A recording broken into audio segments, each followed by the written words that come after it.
गंग गणपते नमः। आप सभी का आपके अपने चैनल पर बहुत बहुत स्वागत है।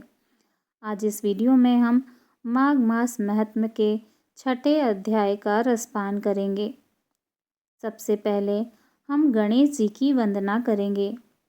ओम गजाननं भूतगणादिसेवितं कपितजम्बूफलचारुभक्षणं उमासुतं शोकविनाशकारकं नमामि विघ्नेश्वर पादपंकजम्। आइए सुनते हैं माघ मास महात्म्य का छठा अध्याय। पूर्व समय में सतयुग के उत्तम निषेध नामक नगर में हेमकुंडल नाम वाला कुबेर के सदृश्य धनी वैश्य रहता था, जो कुलीन, अच्छे काम करने वाला, देवता, अग्नि और ब्राह्मण की पूजा करने वाला, खेती का काम करता था। वह गौ, घोड़े, भैंस आदि का पालन करता था। दूध, दही, छाछ, गोबर, घास, गुड़, चीनी आदि अनेक वस्तु बेचा करता था, जिससे उसने बहुत सा धन इकट्ठा कर लिया था। जब वह बूढ़ा हो गया तो मृत्यु को निकट समझकर उसने धर्म के कार्य करने प्रारंभ कर दिए। भगवान श्री हरि विष्णु जी का मंदिर बनवाया, कुआं, तालाब, बावड़ी, आम, पीपल आदि वृक्ष के साथ सुंदर बाग बगीचे लगवाए। सूर्योदय से सूर्यास्त तक वह दान करता। गांव के चारों तरफ जल की प्याऊ लगवाई।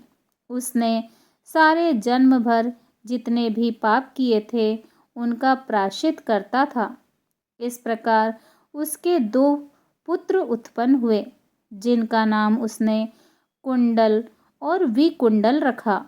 जब दोनों लड़के युवावस्था के हुए तो हेमकुंडल वैश्य गृहस्थी का सब कार्य सौंपकर तपस्या के निमित्त वन में चला गया और वहां विष्णु जी की आराधना में शरीर को सुखाकर अंत में विष्णु लोक को प्राप्त हुआ। उसके दोनों पुत्र लक्ष्मी के मद को प्राप्त होकर बुरे कर्मों में लग गए। वैश्यागामी वीणा और बाजे लेकर वैश्याओं के साथ गाते फिरते थे। अच्छे सुंदर वस्त्र पहनकर, सुगंधित तेल लगाकर, भांड और खुशामदीदों से घिरे हुए हाथी की सवारी और सुंदर घरों में रहते थे। इस प्रकार बोए बीज के सदृश्य वह अपने धन को बुरे कर्मों में नष्ट करते थे। कभी किसी सत्पात्र को दान आदि नहीं करते थे, न ही कभी हवन, देवता या ब्रह्मा जी की सेवा तथा विष्णु जी का पूजन ही करते थे। थोड़े दिनों में उनका सब धन नष्ट हो गया और वह दरिद्रता को प्राप्त होकर अत्यंत दुखी हो गए। भाईजन, सेवक, उपजीवी सब इनको छोड़कर चले गए तथा इन्होंने चोरी आदि करना आरंभ कर दिया और राजा के भय से नगर को छोड़कर डाकुओं के साथ वन में रहने लगे और वहां अपने तीक्ष्ण बाणों से वन के पक्षी, हिरण आदि पशु तथा हिंसक जीवों को मारकर खाने लगे। एक समय इनमें से एक पर्वत पर गया, जिसको सिंह मारकर खा गया, और दूसरा वन को गया, जो काले सर्प के डसने से मर गया।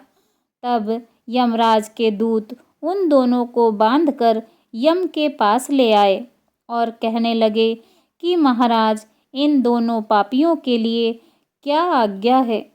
इसी के साथ माघ मास महात्म्य में छठा अध्याय समाप्त। बोलिए भगवान श्री हरि विष्णु जी की जय।